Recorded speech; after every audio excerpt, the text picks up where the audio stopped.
चलो थी भाई, चलो थी भतीजा, चलो थी।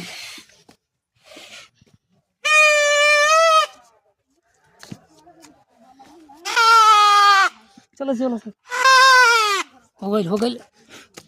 चलो थी। ये देखिए घाट के घाट देखिए।